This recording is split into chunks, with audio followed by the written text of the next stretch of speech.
Uh, you know, in the Quran, there is a story of As-Safa and Al-Marwa. The Muslim, they say to us that the Kaaba is what is built by Abraham, which is false because Abraham never been there, and it doesn't make sense for Abraham to go there anywhere. I mean, it's very stupid to believe that Abraham went all the way to Mecca. People at that time, my friends, and this is a very simple logic, they live by the animals. I mean, their money, their life is cattle. There's no Microsoft, there's no Apple, there's no companies. People, they have one business, either farming or animals. So this is what how life is, very simple. So if the Kaaba is built by Abraham, why Abraham want to go to a place don't have water? It doesn't make sense. However, in chapter 2 verse 158, I hope guys the text is clear for you, and you can read very well with me. In chapter 2 verse 158, we will find the following: that the Muslims, they have a problem with Muhammad. With who? With Muhammad himself. What was the problem? The problem that the Muslims who they are converting to Islam, they don't want to practice as-Safa and al-Marwa. Question: why the Muslims don't want to practice as-Safa and al-Marwa if this is Islamic? Why Muhammad he needed to make a special verse about it? If this is not pagans, what it is? I mean, what the purpose of going between those two places? Muslim, they created stories about the wife of Abraham, etc. But the fact, if we go in the interpretation, we will find the following. Remember, this is chapter 2 verse number 158. We go and we check the interpretation. If you notice, if you notice with me here in the interpretation, it says, this is Tafsir Ibn Abbas, the cousin of Muhammad. Allah mentioned to the believers to dislike going between as-Safa and Marwa. Did you see it? The believers dislike to go. Why they dislike to go? I mean, what the problem? Because simply this is the shrine of the pagans. This is pagan belief. This is pagan practice, and Muhammad is nothing but a continuous of the old pagan religion before him. In the beginning of Muhammad's life, he was trying to be Jew. He could not be. Then he tried to be Christian. He could not be. Christian that accept him, the Jews that accept him. So he went back to his roots. This is why you see in this stage Muhammad, he switched the direction of a praying from Jerusalem to Mecca. He was praying most of the time for many years, praying toward the direction of Jerusalem. Why? Because he was trying to convince the Christians and the Jews that he is like them. But when he noticed that that's it, those Christians and those Jews, they cannot believe a liar like him, so he decided to go back and practice everything they used to be practiced. Because you see, during this time Muhammad, he is not doing Hajj. Hajj is not important no more. Kaaba is not important no more. Muhammad not praying to the Kaaba no more. Suddenly the Kaaba is important again. And additional to the Kaaba, he ordered the Muslims to follow the same practice which exists before the Muslims or before Muhammad, which is as-Safa and al-Marwa. If we go in different interpretation, we will find the following.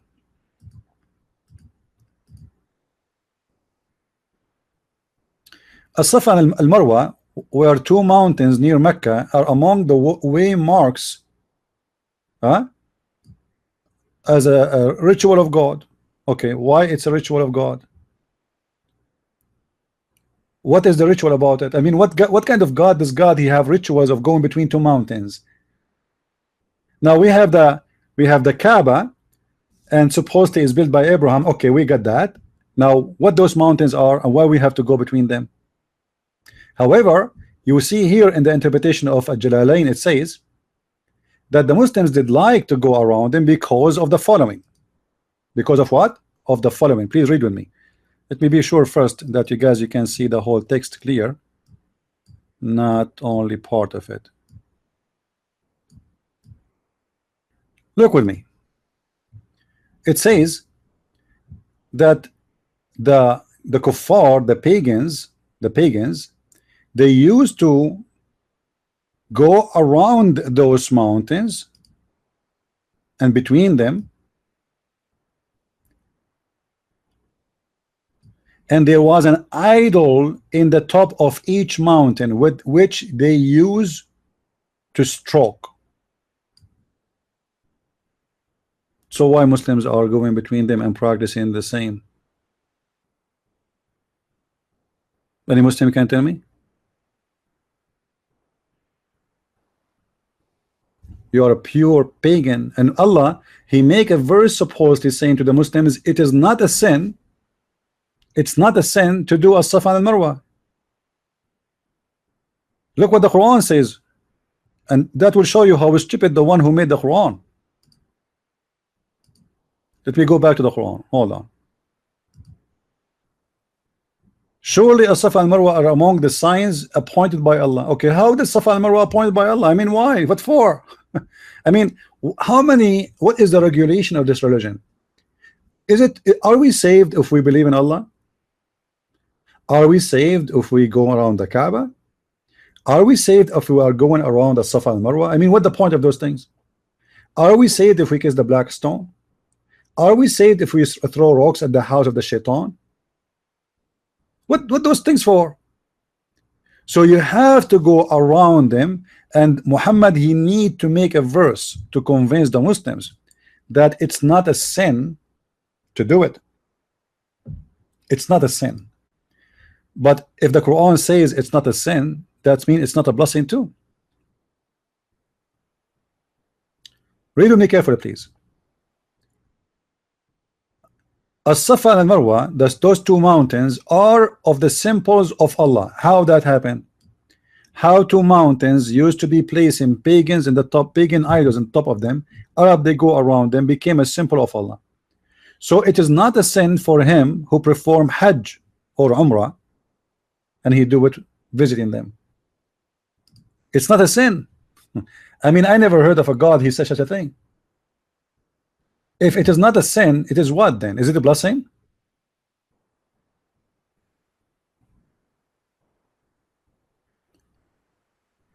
Obviously, and there's no question, the Muslims believe that it was a sin. It's a big sin, and they don't want to practice. But Muhammad, because he's a hypocrite, he's trying to convince as many of the Arab to convert to his religion. He forced them to practice as-Safa and Marwa.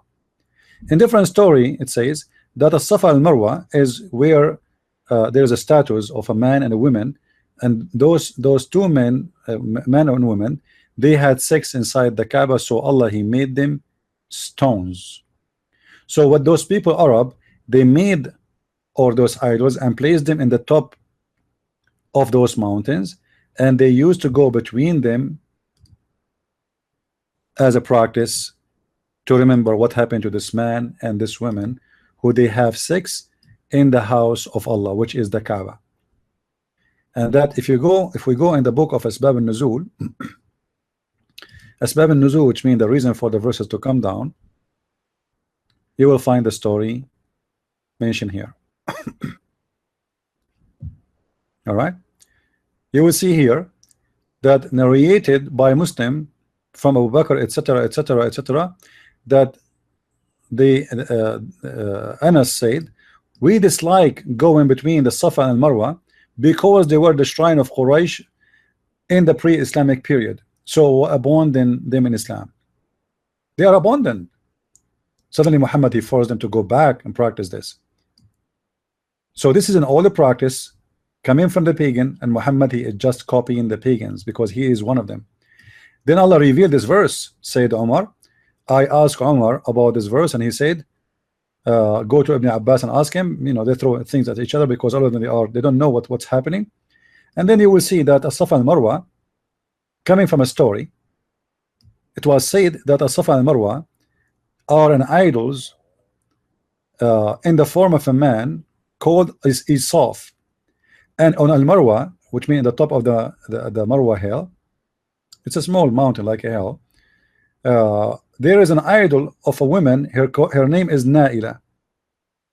And here they are, the story that the people of the book, they claim that they had committed adultery in the Kaaba. First of all, the people of the book don't believe in this garbage, and we have nothing to do with it. We are not followers of the Kaaba, and we don't believe in the Kaaba anyway. So it's a false statement. But it's very clear that there was a story of a man and a woman, they have sex inside the Kaaba, and supposedly the god of the Kaaba, he cursed them and he made them as stones, and he placed, and those Arab, they place the stones in the top of those two mountains and they go between them. So why Muhammad is following that? So did Muhammad pray the Ten Commandment? Absolutely, from the beginning. He is making images in the purpose of religion. He is practicing visiting places have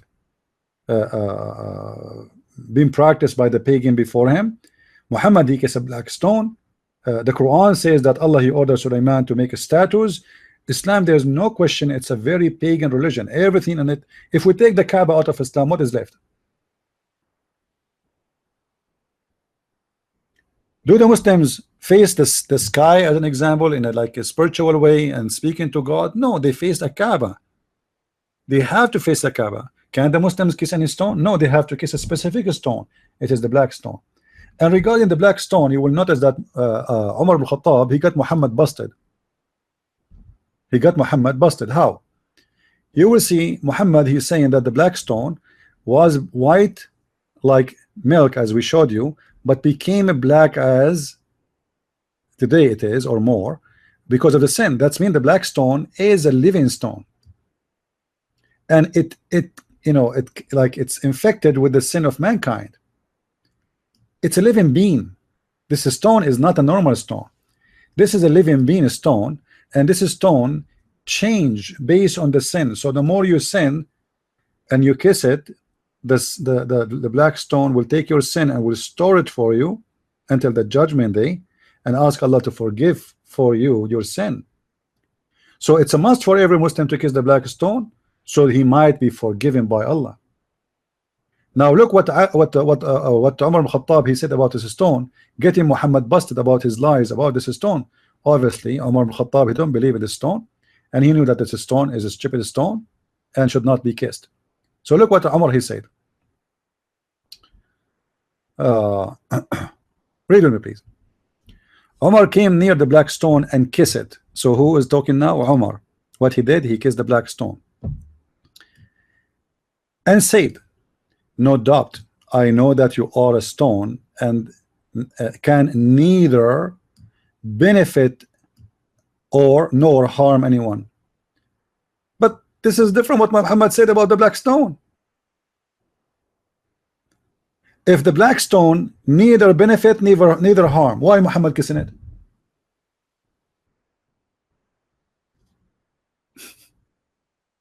You see the madness? If this black stone is useless, what Umar is saying, this black stone is useless, right? This is what you get from this. Look what he's saying. Umar came near the black stone and kissed it.